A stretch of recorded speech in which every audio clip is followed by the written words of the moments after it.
સિદ્ધાણમ નમો આયરિયાણમ નમો ઉબજાયાણમ નમો લોય સબ્બસાહુણમ એસો પંચ નમુક્કારો સબ્બપાવપણાસણો મંગલાણમ ચ સવ્વેસિમ પરમં હવૈ મંગલમ. અરહંતો ભગવંત ઇન્દ્રમહિતા સિદ્ધાશ્ચ સિદ્ધિસ્થિતા આચાર્યાજીન શાસનોન નતિકરા પૂજ્યા ઉપાધ્યાયિકા શ્રી સિદ્ધાંત સુપાઠિકા મુનિવરા રત્નત્રયા રાધકા પંચૈતે પરમેષ્ઠિનઃ પ્રતિદિનમ કુર્વન્તુ વો મંગલમ. ઓમકારબિંદુ સંયુક્તમ નિત્યમ ધ્યાયન્તિ યોગિન કામદમ મોક્ષદમ ચૈવ. ઓંકારાય નમો નમઃ. અજ્ઞાનતિમિરાંધાનાં જ્ઞાનાંજનશલાકયા ચક્ષુરુન્મિલિतं યેન તસ્મૈ શ્રીગુરવે નમઃ. મહાદેવ્યા કુક્ષિરત્નમ શબ્દજીતરવાત્મજં શ્રીરાજચંદ્ર મહં વંદે તત્વલોચનદાયકં પ્રભુ તત્વલોચનદાયકં. દેવકુલે સમુત્પન્નમ રત્નકુક્ષ્યા વિભૂષણમ શ્રીજી પ્રભુ મહં વંદે આત્મશાંતિ પ્રદાયકં પ્રભુ તત્વલોચનદાયકં. પ્રાર્થના. મોતી છોડી છીપલડીમાં સાને તું લલચા. મોતી છોડી છીપલડીમાં સાને તું લલચા. દેહની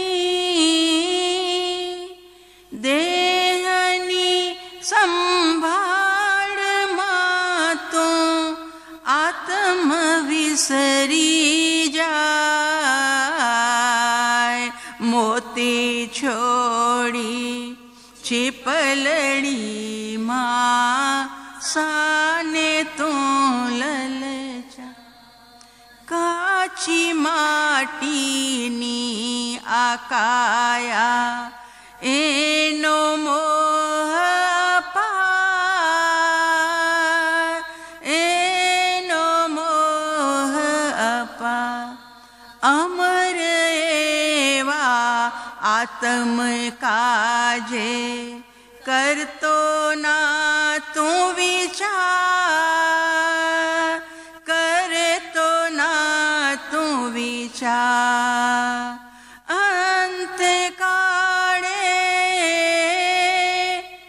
અંતકાળે દેહ તારો અહીંનો અહીં રહી જાય. મોતી છોડી છીપલડીમાં દેહ માનવનો મળ્યો ને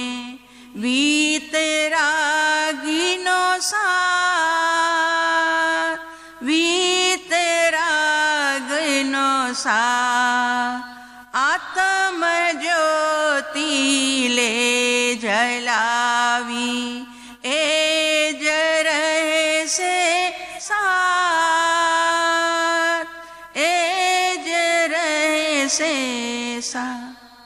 ધર્મના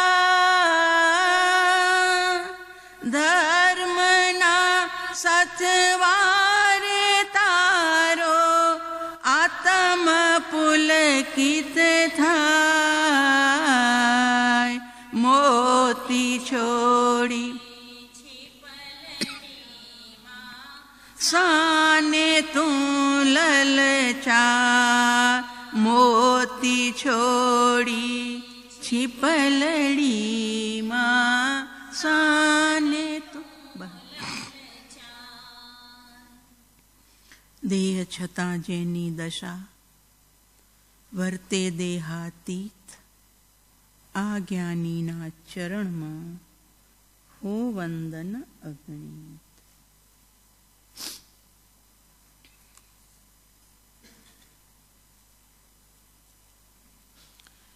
ये सटखंड महीनत रसा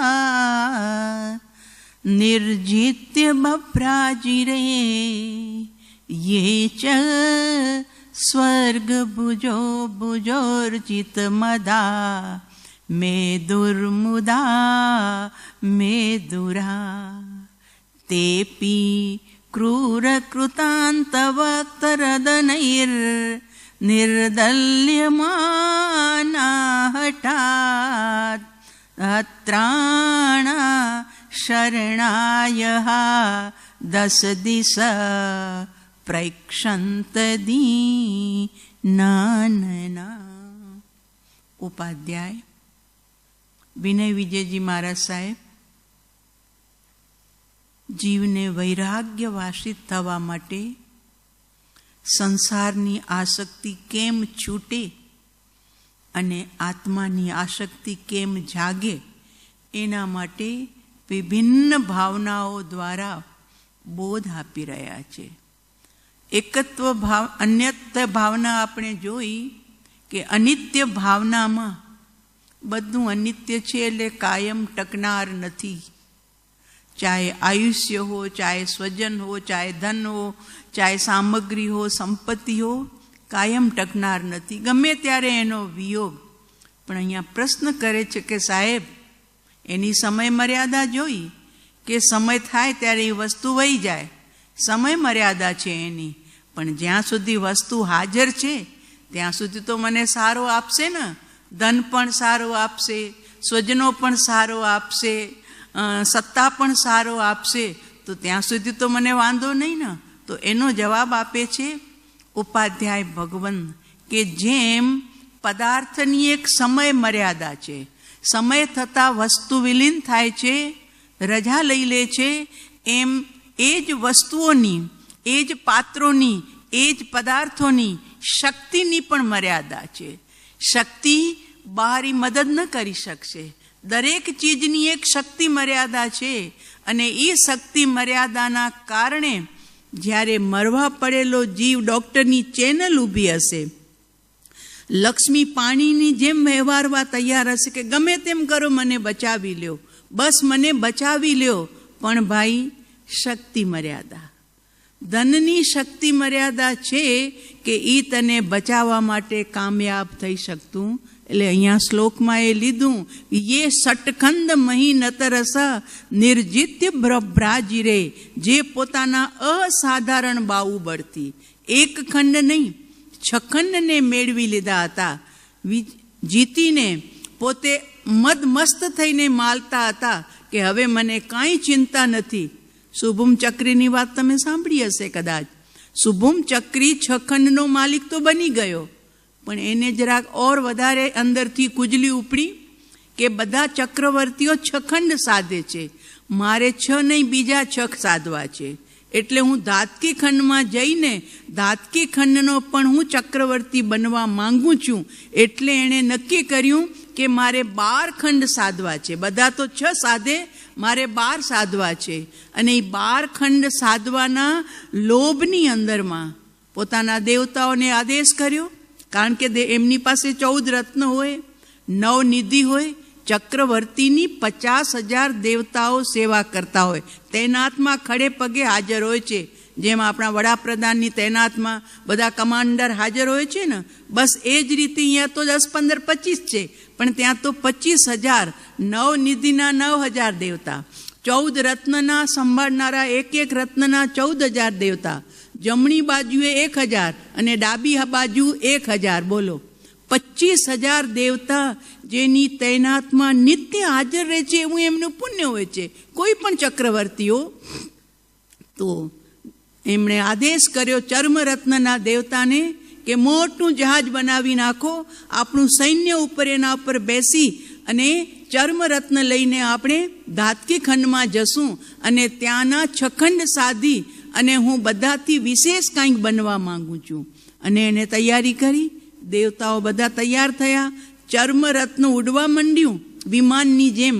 ઓલા વિમાન અત્યારના ઉડે છે યંત્રથી, એ વિમાનો ઉડતા હતા દેવતાઓની સહાયથી. એટલે ચર્મરત્ન ઉડવા માંડ્યું. ત્યારે એક દેવ વિચાર કરે છે કે હવે આ ચક્રી ખબર નહીં ક્યારે 6 ખંડ સાધશે, હજારો વર્ષો એમાં નીકળી જશે. એના કરતાં જરાક હું મળી આવું પરિવારને. એક હું જઈશ તો એમાં શું ફરક પડશે? 999 તો પકડેલા છે ને, એટલે કાંઈ વાંધો નહીં, હું એક છોડું તો એમાં કાંઈ ફરક નહીં પડશે. પણ એવું બન્યું, એક દેવના મનમાં જે વિચાર આવ્યો એ જ વિચાર બાકીના 999 દેવના મનમાં પણ એ જ વિચાર આવ્યો. એક હું છોડું તો શું વાંધો છે, બાકી તો 999 છે. ત્રીજાને પણ એ જ વિચાર આવ્યો, 999 છે. એટલે એક સરખો વિચાર 1,000 દેવતાઓના દિલમાં આવ્યો અને એક સામટે બધાએ ચર્મરત્ન છોડ્યું. અને જેવું ચર્મરત્નમાંથી સારો હટ્યો એવો સીધો શુભમ ચક્રી જલની અંદરમાં સમાધિસ્થ થયો. ચક્રી નંદની સોવન ડુંગરી, આખર નાવિકો કાજરે. ચક્રી શુભમતે જલ્દીમાં, બુડ્યો ચરમ જહાજ રે. દેવ ગયા સવિભાજ રે, નરહિત સલાજ રે. લાલ સુરંગારે પ્રાણિયા.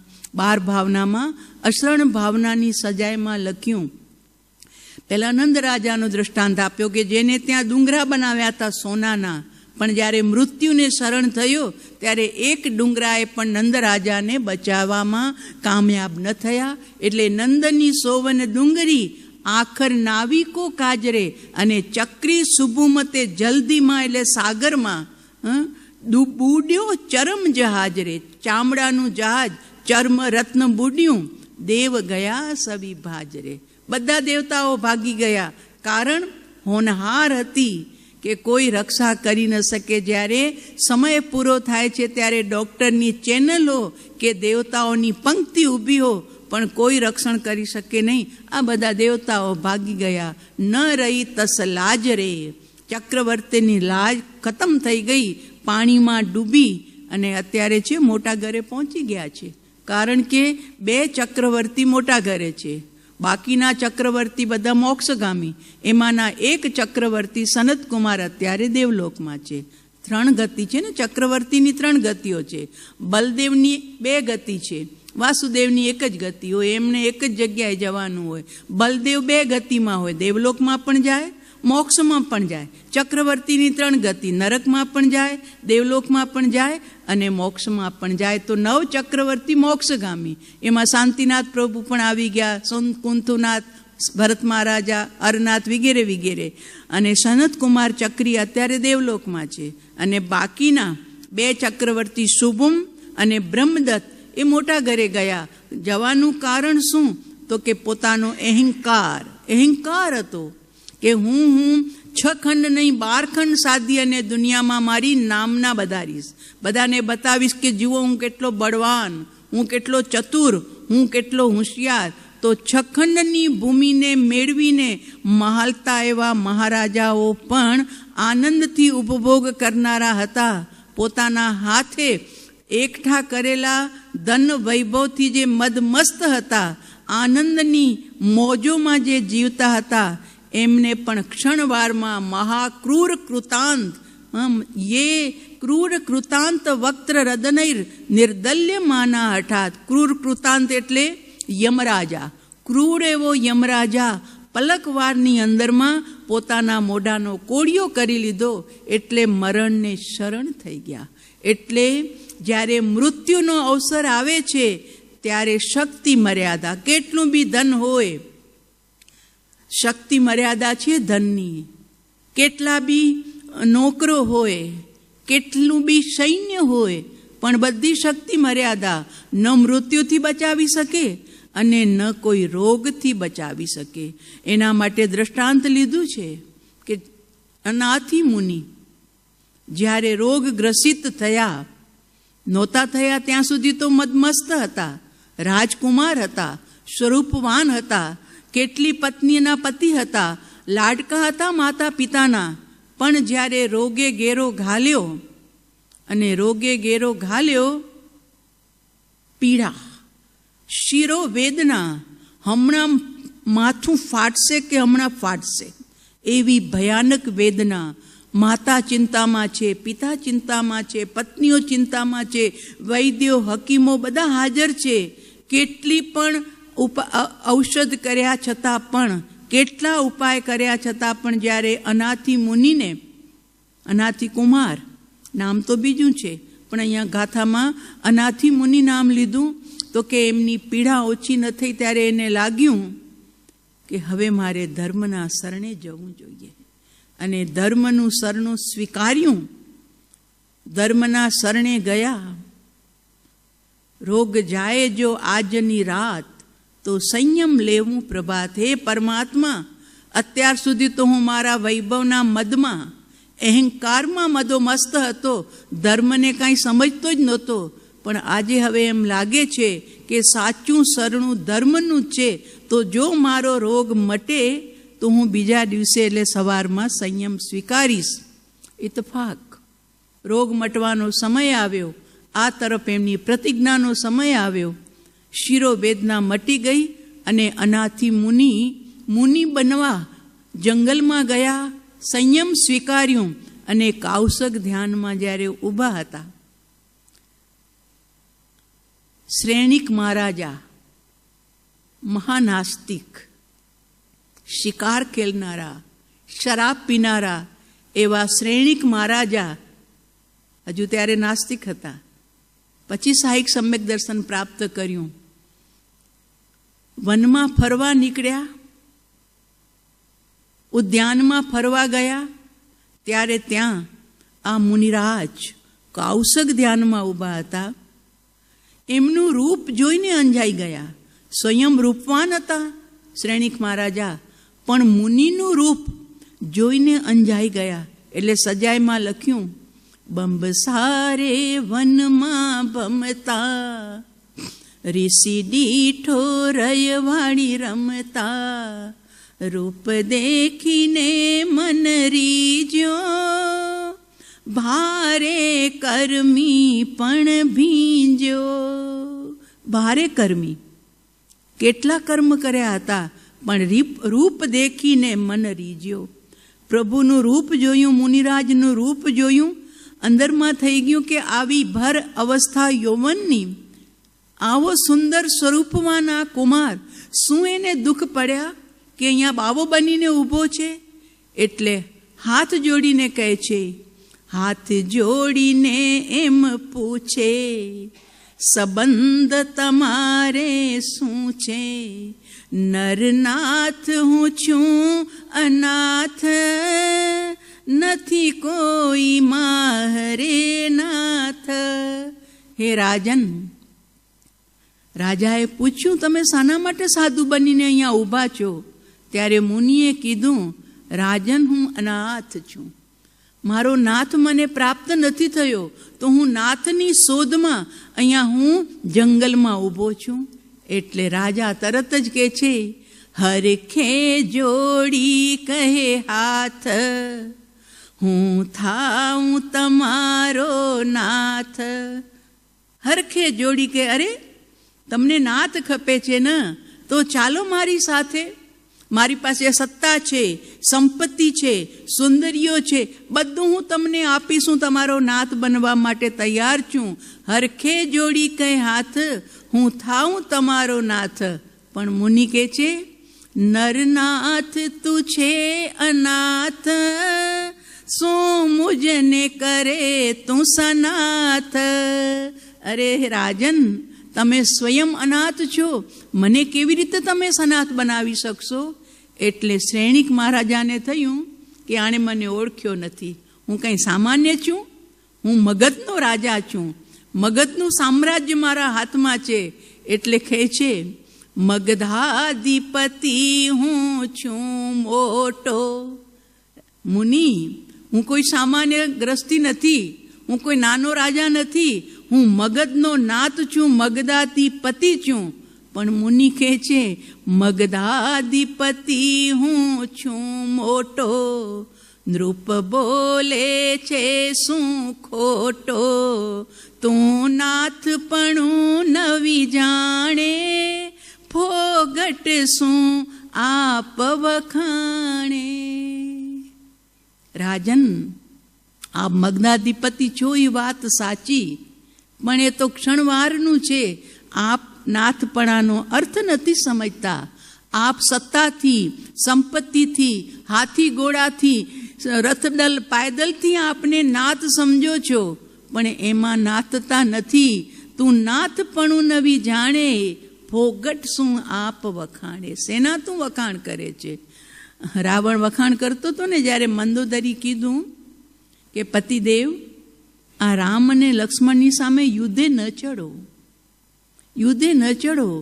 આપ એક તો ભૂલ કરી છે, કોકની પત્નીને ઉઠાવીને લાવ્યા છો, અને બીજી ભૂલ હવે તમે લડી અને તમારા પ્રાણને તમે કપરમાં હોમશો.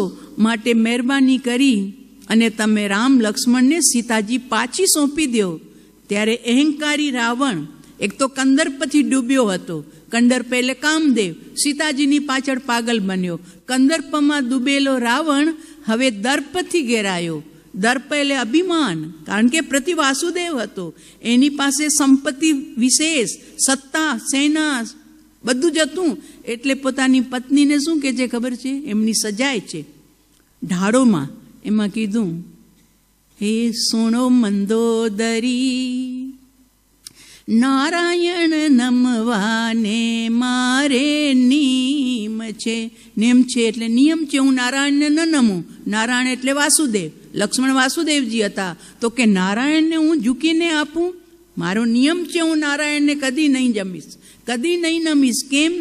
તો કે મારે વાવા સીધું તાણે છે, મારે જમતો પાણી તાણે છે, મારે 1.25 લાખ જમાઈ છે. સુણો મંદોદરી, નારાયણ નમવાને મારે ની. મારા ઘરે ઝાડુ કાઢવા કોણ આવ્યા છે? વાયુ દેવતાઓ. વાયુ દેવતાઓ મારા ઘરમાં વાસીદું કાઢે છે, એટલે ઝાડુ કાઢે છે. અને મારા ઘરનું પાણી જમરાજા પાણી ભરવા આવે છે. મારે કોઈની પરવા નથી. હું જંગલના જોગીઓ, ભટકતા જંગલના ભીલ જેવા આ લોકો, એ નારાયણને હું નમવા જાઉં? મારો નિયમ છે, કદી પણ હું મરી જઈશ પણ નારાયણને નમીશ નહીં. આ દર્પ અને કંદર્પમાં મા સતી મંદોદરી કહેતા રહી ગયા કે તમે સોંપો, સીતાજીને પાછી સોંપી દો. પણ માને ઈ કોણ? અને જ્યારે યુદ્ધ થયું, અને યુદ્ધમાં પણ જ્યારે મેઘનાથ વગેરે રાજકુમાર ખતમ થઈ ગયા, છેલ્લી રાત્રિ હતી, ત્યારે મંદોદરી વળી હાથ જોડીને કહે છે, સ્વામીનાથ, મારા બધા દીકરા વયા ગયા, મારો વંશ દીકરા વગરનો થઈ ગયો. હવે કમસે કમ તમે એક માની જાઓ તો મારી માંગનું સિંદૂર તો રહી જાય, નહીતર હું વિધવા થઈ જઈશ. ને તમે જુઓ, આપણા આવા શૂરવીર બલવાન દીકરાઓ ટકી ન શક્યા એ રામ અને લક્ષ્મણની સામે, તો તમે એને પાછી સોંપી દો સીતા. એટલે શું બુદ્ધિ સૂજી? તો કે ઠીક છે, તારું વૈધવ્ય તને ન મળે એટલા માટે તારા અખંડ ચૂડલાને ને તારી માંગને ભરેલી રાખવા માટે હું સવાર પડશે ને સીતાજી પાછી સોંપી દઈશ. બસ તને હવે શાંતિ ન? તો કે હા બિલકુલ, કાલ સવારે રામજીને બોલાવી અને સીતાજીને પાછી સોંપી દેજો. પણ રાત્રિ એટલે કીધું ને કે શુભસ્ય શીઘ્રમ, સારું કાર્ય કરવું હોય તો રાતે ને રાતે રામજીને બોલાવીને જો સીતા સોંપી દીધી હોત તો કામ થઈ ગયું હોત કદાચ. પણ હોનહાર કોણ બાઈ ટાળી શકે? તો રાતના વચ્ચે 12 કલાક વીતી ગયા, સવાર પડી ત્યાં અંદરનો પાછો દર્પ જાગ્યો, અહંકાર.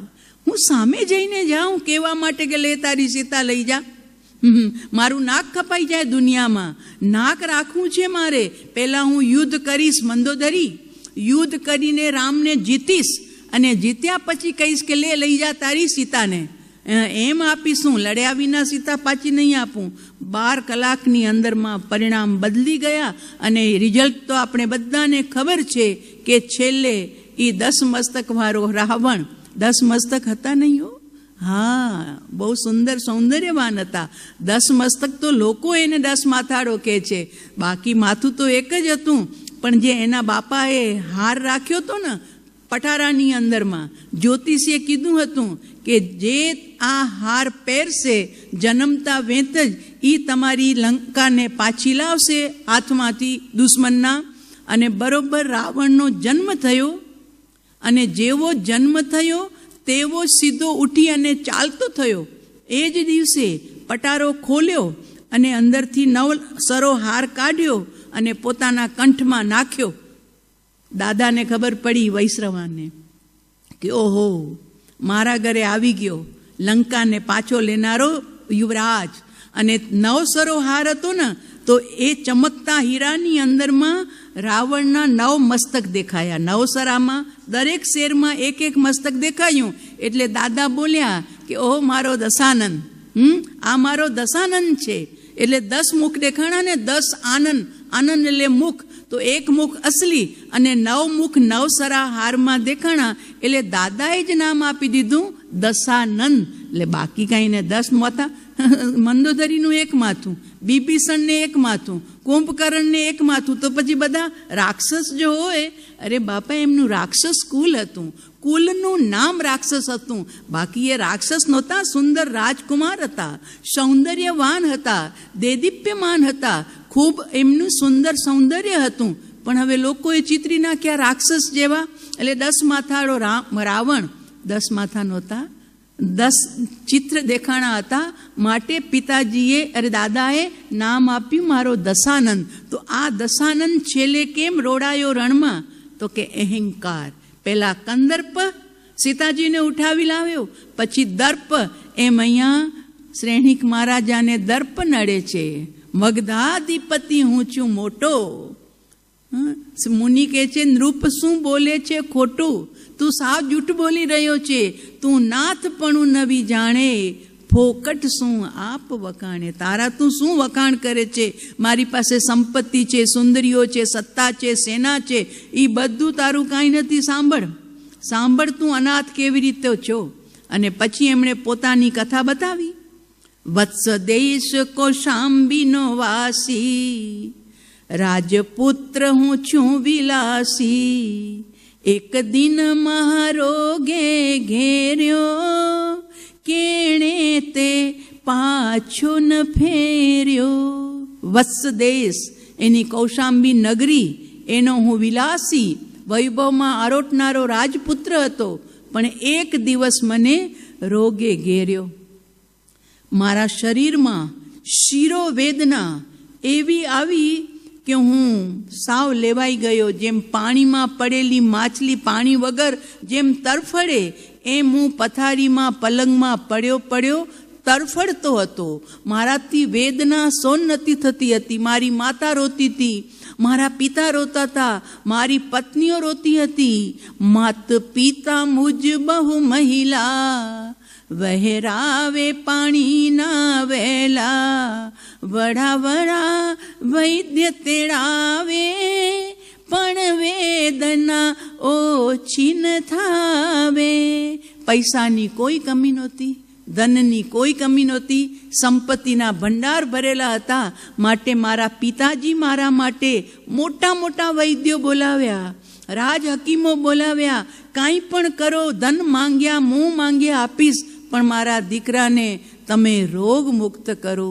પત્નીઓએ શણગાર મૂકી દીધા, અરે જમવાનું છોડી દીધું. અમારા પતિદેવ સાજા થાય પછી જ અમે ભોજન લેશું, પછી જ અમે નાસું, સ્નાન કરશું, વાળ બનાવશું. ત્યાં સુધી બધી મારી તૈનાતમાં મારા પલંગ પાસે લાઈનમાં ઊભી હતી. મારા માતા પિતા મારા માથે બેઠા હતા, હાથ પંપાડતા હતા, બેટા બેટા કરતા હતા. અને હું મછલીની જેમ પાણી વગર તરફડતો તો વેદના વેદના વેદના મારાથી સહન નથી થતી. કોક મારી વેદના લઈ લ્યો. પિતાજી મારી થોડીક વેદના તમે લઈ લ્યો, માતાજી થોડીક વેદના તમે લઈ લ્યો. પત્નીઓ તરફ જોતો તો તમે તો મારી અર્ધાંગીની છો ને, થોડી વેદના તમે લઈ લ્યો.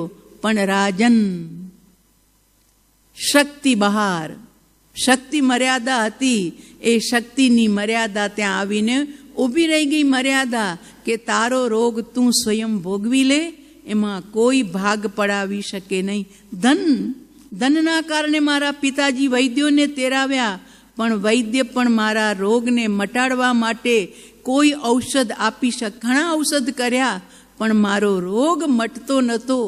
7 દિવસ સુધી આ મેં ભયાનક વેદના સહન કરી.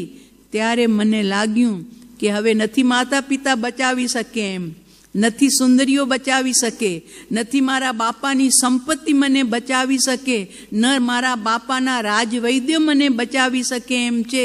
મારો અહંકાર ઓસર્યો. ધનમાં જે આરોટતો હતો, વૈભવને વિલાસમાં જે આરોટતો હતો, ત્યારે મારી આંખ ખુલી. હવે મારે ધર્મના શરણે જવું જોઈએ.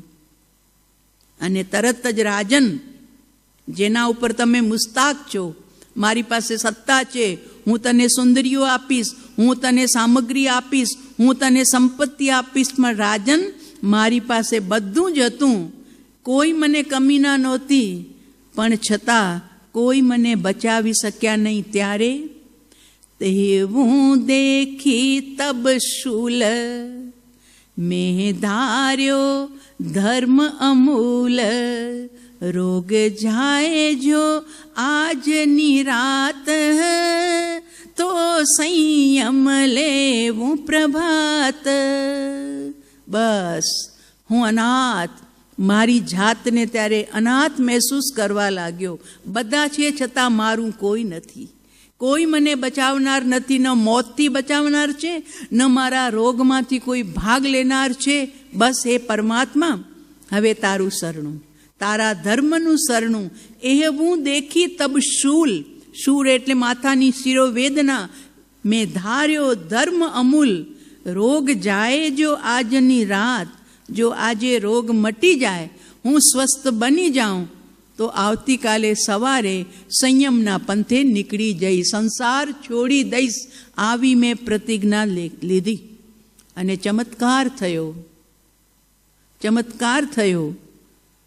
મેં ધાર્યો ધર્મ અમૂલ, એમ ચિંતવતા વેદના નાઠી, આખડી બાંધી મેં કાઠી. બીજે દિન સંયમ ભાર, લીધો ન લગાડી વાર. રાજન, જ્યાં હું પથારીમાં પડ્યો, મહાવેદનાની વચ્ચે ધર્મના શરણે ગયો, ધર્મનું શરણું સ્વીકાર્યું. કેવલી પનત્તમ ધમ્મમ શરણમ પવજ્જામી. હું કેવલી પ્રરૂપિત ધર્મનું શરણું સ્વીકારું છું. હવે આખી જિંદગી જો બચે મારી પાછળની જિંદગી, તો હવે ભોગ માટે નહીં, હવે રાજ માટે નહીં, હવે સુંદરીઓ માટે નહીં, હવે મોશોક માટે નહીં. બસ બાકીની જિંદગી જો બચી જતી હશે, તો હું આવતીકાલે સવારમાં સંયમ સ્વીકારી શ્રીવીરના ચરણોમાં મારા આત્માનું કલ્યાણ કરીશ.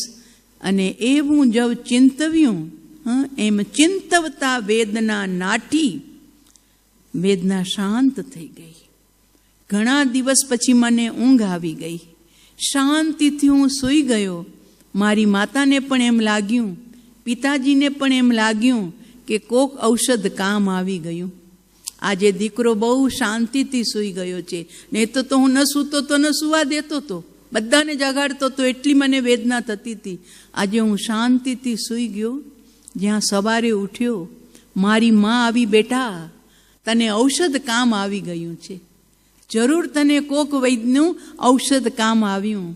ત્યારે કીધું, માં બીજું કોઈ ઔષધ કામ નથી આવ્યું, ધર્મરૂપી જડીબુટી કામ આવી છે. એટલે કે મેં રાતે પ્રતિજ્ઞા લીધી છે કે જો મારો રોગ આજ રાતે મટી જાય તો હું આવતીકાલે સવારે સંયમ સ્વીકારીશ. તો માં, આ મારો રોગ મટવાનું કારણ તમારા ઔષધ નહીં, તમારી દુહાઓ નહીં, તમારી પ્રાર્થનાઓ નહીં, પણ મારી સ્વયંની ધર્મ પ્રત્યેની પ્રાર્થના, સંયમ લેવા માટેની જે મારી અડગ શ્રદ્ધા, એ શ્રદ્ધા મેં કાઠી કરી કે રોગ મટતો ગયો, શિરોવેદના ઘટતી ગઈ અને મારી ભીતરની વેદના કાઠી એટલે મજબૂત થતી ગઈ કે હવે કાલે સવારે સંયમ લેવો જ છે. તો માતાજી સહર્ષ અનુમતિ આપો, પિતાજી સહર્ષ અનુમતિ આપો, કેમ કે હું તો તમારા માટે મરી જ ગયો હતો. તમે તો મારી આશા છોડી દીધી હતી કે હવે આ દીકરો સાજો થાય એમ લાગતો, બસ હવે તો મરણને શરણ. એટલે તમારા માટે તો હું સમજો ને અર્ધપ્રાય તો મૃત્યુને વરી ચૂક્યો હતો. હું બચી ગયો છું મારા શેષ જીવનમાં ધર્મની સાધના કરવા માટે પિતાજી હવે કોઈ રોકતા નહીં, કોઈ હવે મારી આડે આવતા નહીં, અને હું રોકાવાનો પણ નથી. મેં જે ધાર્યું છે એ જ પ્રમાણે હું સંયમ સ્વીકારી અને મારી પ્રતિજ્ઞાની પૂર્તિ કરીશ. અને રાજન, બીજા દિવસે સવારે માતા પિતાજી ખૂબ રોયા, ખૂબ મારા પ્રત્યે મોહ હતો ને, એટલે ખૂબ મને મોહમાં જકડવા માટે પ્રયત્ન કર્યો, પણ મેં એકદમ કાઠી પ્રતિજ્ઞા લીધી હતી અને એ પ્રતિજ્ઞાને અનુરૂપ બીજે દિન સંયમ ભાર લીધો, ન લગાડી વાર, હું સાધુ બની ગયો. અનાથ સનાથનો વહેરો, તુજને દાખ્યો કરી ચહેરો, જૈન ધર્મ વિના નરનાથ, નથી કોઈ મુક્તિનો સાથ. હે રાજન, તમે મને પૂછ્યું ને કે હું અનાથ ને તું સનાથ, અરે હું અનાથ છું. કેવી રીતે હું અનાથ છું? મારી પાસે તો આટલી બધી સીધી સીધી સંપત્તિ છે. એનો મેં તમને જે વેરો હતો ને, બે વચ્ચે આંતરો હતો, એ આંતરો મેં ચહેરો કરીને, એટલે એને વિસ્તૃત કરીને તમને બતાવ્યો કે મારી પાસે ધન સંપત્તિ વૈભવ સુંદરી બધું હતું, છતાં મોત સામે દેખાતું હતું, રોગ સામે દેખાતું હતું, મને કોઈ આશ્રય નહોતો. હું તરફડતો તો પાણી વગરની માછલીની જેમ. એમ રાજન, તમે માનો છો કે હું સનાત છું, પણ તમારી સનાતતા અસાર એવા આ સંસારના વૈભવથી છે, સત્તાથી છે, સેનાથી છે, સુંદરીઓથી છે, સંપત્તિથી છે, રાજમહેલથી છે. પણ માનો રાજમહેલ હાજર હોવા છતાં પણ મૃત્યુની સયામાં કોઈ મદદ કરી શકે એમ નથી. માટે રાજન, હું અનાથ હતો, સનાથ બનવા માટે હું સાધુ બન્યો છું. આપને પણ કહું છું, આપ પણ સનાથ બનો. અત્યારે અનાથ છો, અનાથ છો. શ્રેણિક ત્યાં સમકિત પામ્યો, અનાથીને શિર નામ્યો, મુક્તિએ ગયો મુનિરાય, ઉદય રત્ન વંદે ઉવજાય. ઉદય રત્ન મારા સાહેબે સજાય બનાવી, એમાં લખ્યું કે આ વાત સાંભળતા, સત્ય હકીકત નજર સામે આવતા, શ્રેણિક ત્યાં સમકિત પામ્યો, એટલે સમ્યક દ્રષ્ટિ. અનુભવની વાત જુદી છે, પણ પહેલાં સમજણ તો સમ્યક થવી જોઈએ ને. આપણા સાહેબજી ઘણી વાર કહે છે, શ્રદ્ધા તો જ્યારે પ્રગટશે ત્યારે પ્રગટશે, પણ જ્ઞાનમાં નિર્ણય તો એવા પાકા રાખજો કે બીજા જન્મમાં પણ એ નિર્ણય આવીને ઊભા રહી જાય. નહીં આમ જ હોય, આમ જ હોય. એટલે જ્ઞાનના નિર્ણય પાકા રાખવાના છે. કારણ કે અનુભવ તો એનો કાળ છે. આપણી ઉતાવળે કંઈ આંબા પાકશે નહીં કે મને સમ્યક દર્શન થઈ જાય, મને સમ્યક દર્શન થઈ જાય. એમ સમ્યક દર્શન નથી થવાનું. કાળ લબ્ધિ લઈ પંથ નિહાળશું એ આશા અવલંબ. આનંદગન સાહેબ કહે છે, જ્યાં સુધી કાળ લબ્ધિ ન પાકે ત્યાં સુધી ભગવાન નહીં પધારે. પણ પુરુષાર્થ તો ચાલુ જ રાખવાનો છે. ચાદર ઓઢીને સૂઈ પણ નથી જવાનું કે હવે આવવાનું હશે ત્યારે આવશે. કારણ કે એની મર્યાદા એ પ્રમાણે છે. પણ મારો પુરુષાર્થ તો મારી પાસે. એટલે પુરુષાર્થને ચાલુ રાખવાની સાથે આપણા સાહેબજી આપણને હંમેશા સ્વાધ્યાયમાં કહી રહ્યા છે કે તમારા જ્ઞાનના નિર્ણયમાં તો મેક ફરક હોવો ન જોઈએ. જ્ઞાન સમ્યક જેનું તેની શ્રદ્ધા પણ સમ્યક એક દિવસ થયા વિના રહેવાની નથી. જ્ઞાન સમ્યક. તો સમ્યક જ્ઞાન માટે આપણને ઘણા બધા વચનો આપ્યા અને એનો સમ્યક નિર્ણય આપણે આપણા ક્ષયોપસમ પ્રમાણે, શક્તિ પ્રમાણે રાખ્યો છે અને હજુ પણ રાખતા રહેશું જ્યાં સુધી આપણે દેહમાં પ્રાણ છે ત્યાં સુધી. તો કહેવાનું તાત્પર્ય કે શ્રેણિક મહારાજાનું જ્ઞાન સમ્યક થઈ ગયું.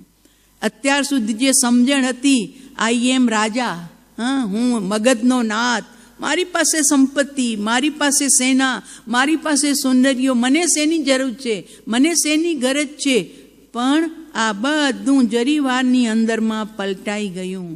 ઓહો, બધું ક્ષણિક, બધું નાશવાન, બધું અસરણ. શરણ આપનાર જો કોઈ હોય તો તે વિતરાગ અને વિતરાગનો ધર્મ છે.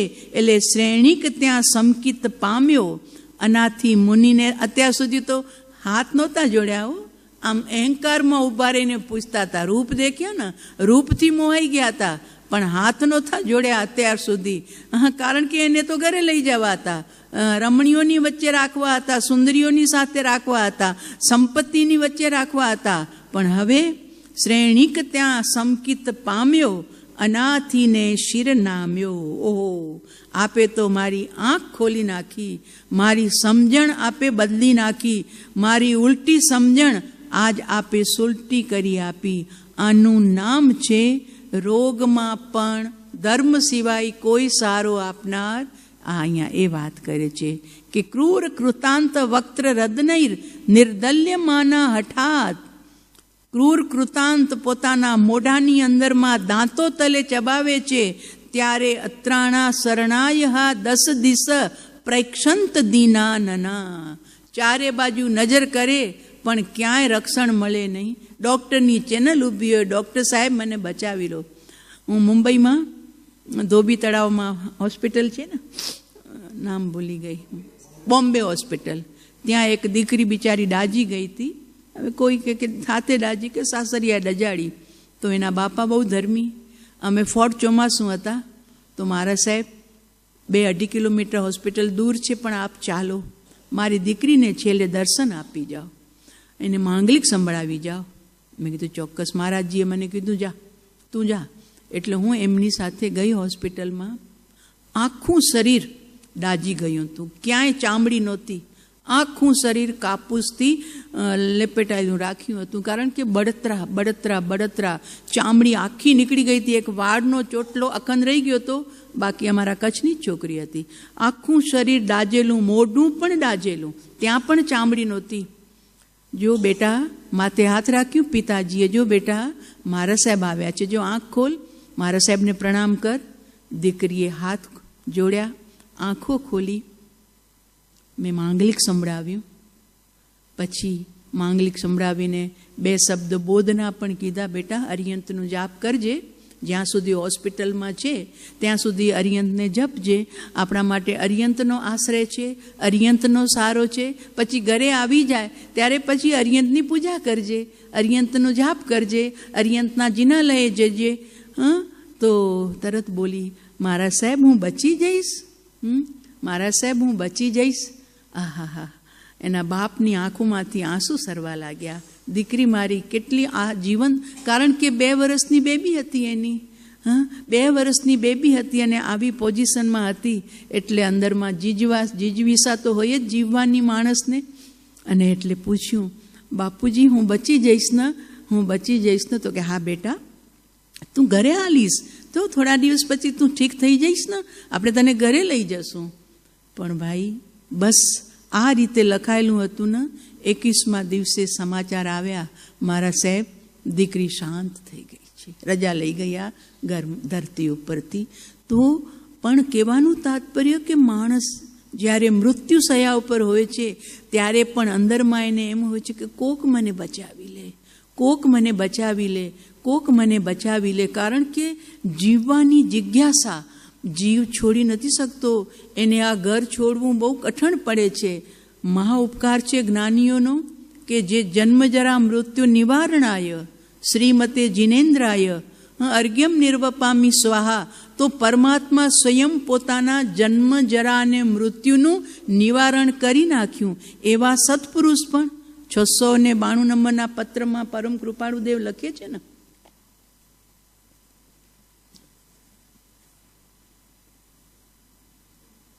$692 નંબરનું પત્ર.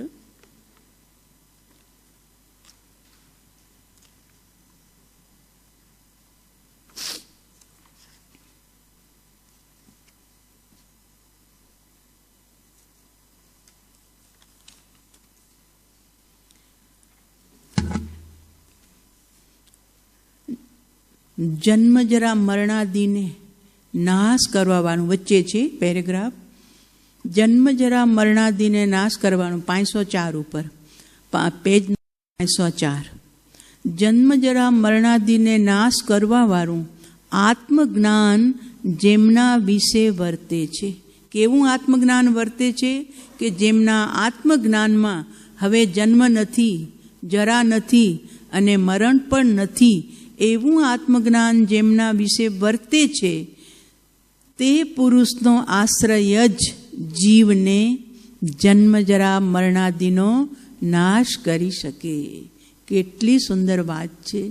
જન્મનો ભય, જરાનો ભય, મૃત્યુનો ભય બધું પ્રભુના શરણ ચરણમાં જતા ઓટોમેટિકલી શાંત થઈ જાય છે. બસ પ્રભુ આપે અમને શીખવાડ્યું, તું અજર છો, અમર છો, અવિનાશી છો.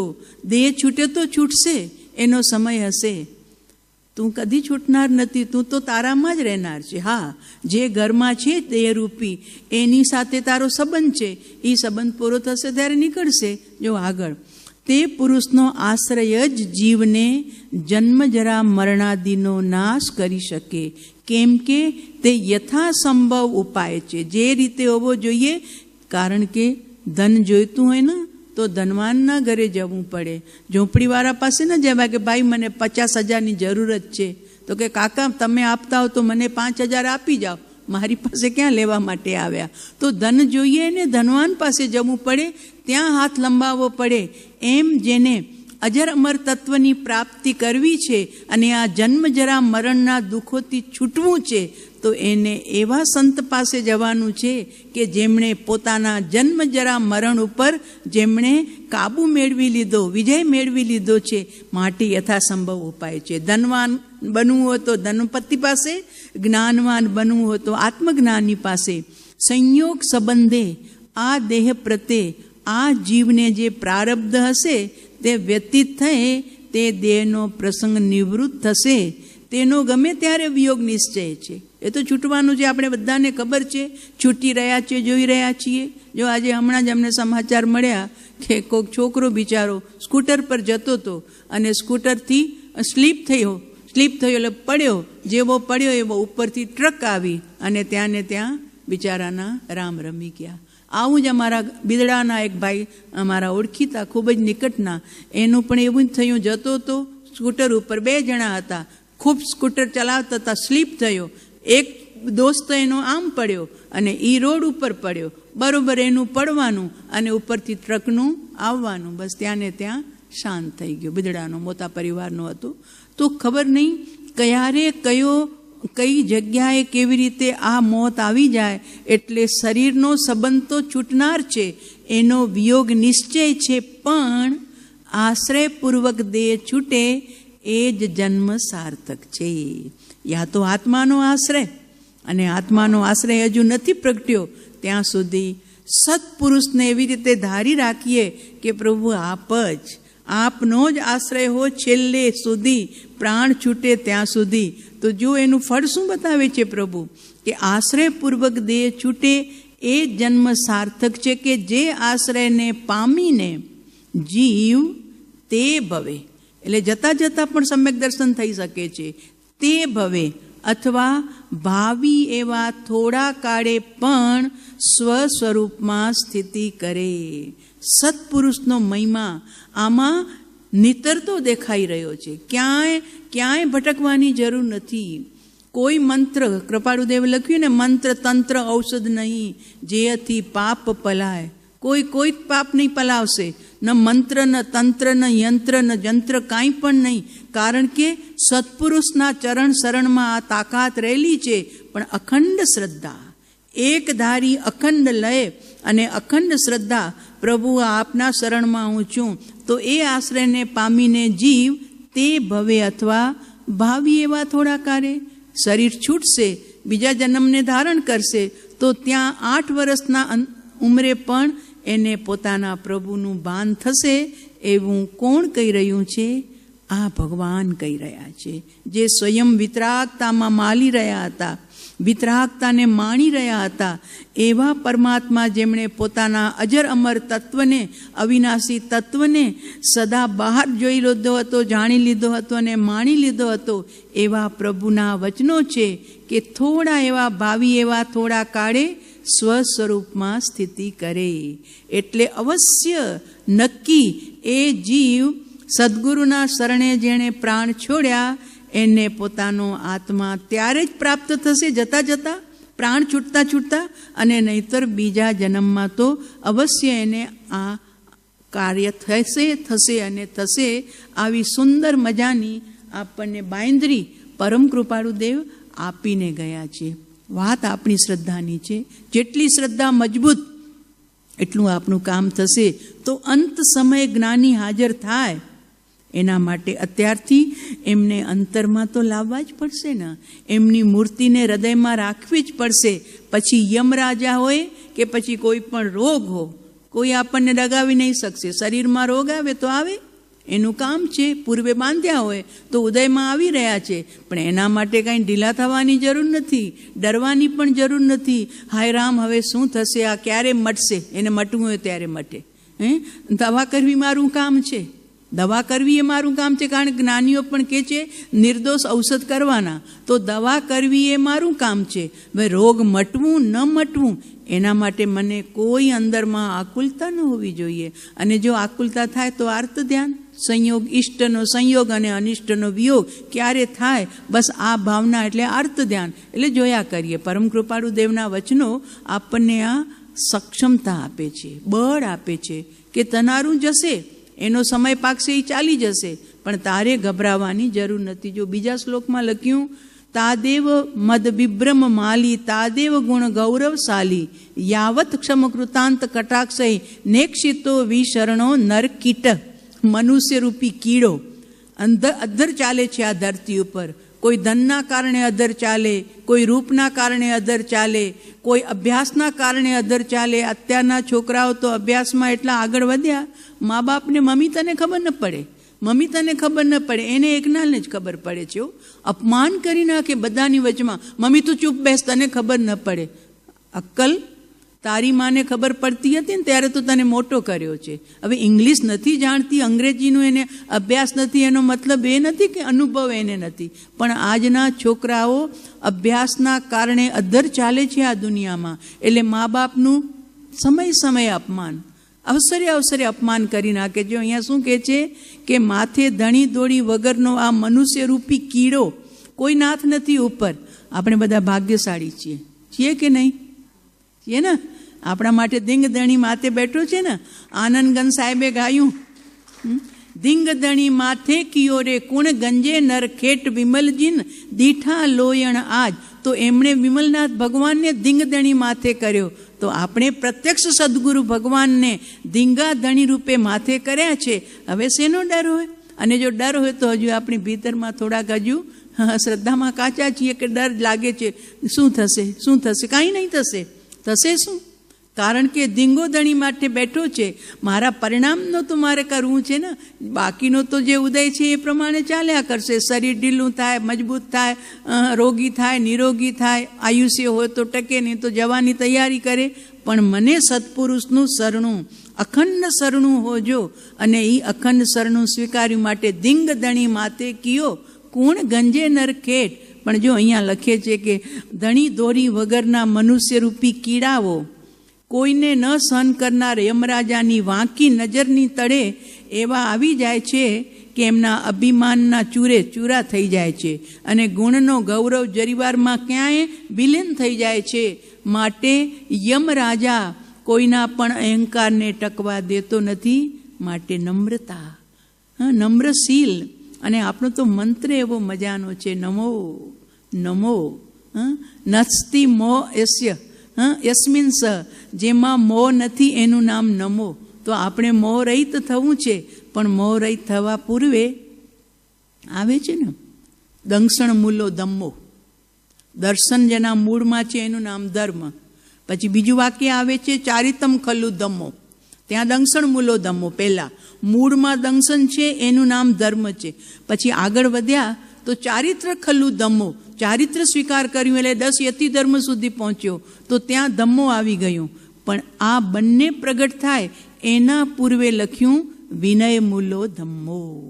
જેને સમ્યક દર્શન પ્રાપ્ત કરવું છે, યા જેને ચારિત્ર રૂપી ધર્મ પ્રાપ્ત કરવું છે, એના જીવનમાં વિનય મૂલો ધમ્મો વિશેષ પ્રકારે મોક્ષ તરફ, મોક્ષના માર્ગે નયતિ એટલે વિશેષણ નયતિ, વિશેષ પ્રકારે લઈ જાય, એનું નામ વિનય.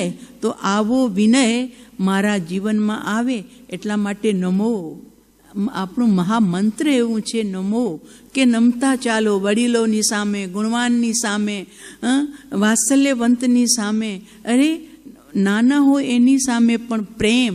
તો આ વાત શું કહે છે કે મનુષ્યરૂપી કીડાની કોઈ ગણતરી નથી. જરીવારમાં યમરાજાની જો આંખ ત્રાસી થઈ ને એની નજર તળે જ્યાં સુધી આવ્યો નથી ત્યાં સુધી અભિમાન છે, ત્યાં સુધી પોતાને ગુણ ગૌરવશાળી માને છે. પણ જ્યાં યમરાજાની નજર તળે આવ્યો ત્યાં એના બધા 12 વાગી જાય છે, અને એ હાથ જોડી લે છે. હે ઓલો સબાન હુસેન પોતાના મહેલમાં 3 ગાઉમાં મહેલ હતો મોટો, પણ છેલ્લે જ્યારે હટાવ્યો એને ત્યારે બિચારાને બંકરમાં છુપાવવું પડ્યું. બંકરમાં જ્યાં કોઈ સુવિધા નથી, અને છેલ્લે બંકરમાં પણ પકડાયો, અને પકડાઈને છેલ્લે ફાંસીના ફંદામાં લટક્યો. ભાઈ અહીંયા કોઈનું કાંઈ નથી ચાલતું. અત્યારે જુઓ ને શેખ હસીના ભારતમાં શરણું લઈને બિચારી, કોઈ દેશે શરણું નથી આપ્યું. એક ભારત દેશ એવો છે કે કદી કોઈની છેડખાની કરતું નથી. અહિંસા પ્રધાન ભારત દેશ છે, એ કોઈની છેડખાની કદી કરતું નથી, ને યુદ્ધ છેડે છે. એ છેડે કોઈ તો પછી એનો જવાબ આપ્યા વિના છોડે નહીં. પછી કારણ કે કંઈ બંગડી થોડી પહેરી છે ભારતના લોકોએ. પણ જુઓ, શરણ આપવામાં બધા પાછા હટી ગયા, પણ મોદી સાહેબ ઉપર ધમકીઓ પણ આવી રહ્યા છે, છતાં પણ શરણામાં હજુ તો બેઠી છે ત્યાં ભારતમાં જ કોઈક જગ્યાએ.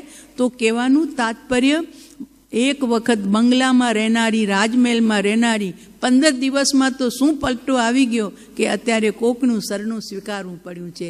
મને શરણ આપો, આરક્ષણ આપો, મને બચાવો, નહીં તો ફાંસીના પંદે આ લોકો મને લટકાવી દેશે. આ છે સંસાર ભાઈ. આવું પ્રત્યક્ષ, આપણે તો આ શાસ્ત્ર વાંચીએ, પણ અત્યારે તો આ બધું પ્રાચીન છે, આપણે તો અર્વાચીન બધું જોવે દેખાઈ જ રહ્યું છે. પછી સેના અહંકાર ને સેના મદ અને સેના અભિમાન. ભાઈ નમો, બસ સત્પુરુષના ચરણોમાં આજ માંગીએ આપણે કે પ્રભુ અમને સદા બહાર નમ્ર રાખજો, ક્યાંય કોઈ અહંકાર છબી ન જાય. શેનો પણ અહંકાર નહીં, ધનનો નહીં, રૂપનો નહીં, અભ્યાસનો નહીં, જ્ઞાનનો નહીં, કોઈ અહંકાર મને અડે નહીં. બસ આપની અત્યંત કૃપા મારા ઉપર સદા વરસતી રહો, કે જેથી હું સદા બહાર અશરણ એવા સંસારમાં આપનું શરણું સ્વીકારી અને હું ગૌરવથી મારું જીવન પૂરું કરું. એ વિનય વિજયજી મહારાજ સાહેબ હજુ આગળ વાત કરશે, એ આપણે અવસરે જોશું. અત્યારે આટલું જ સમય થવા આવ્યો છે.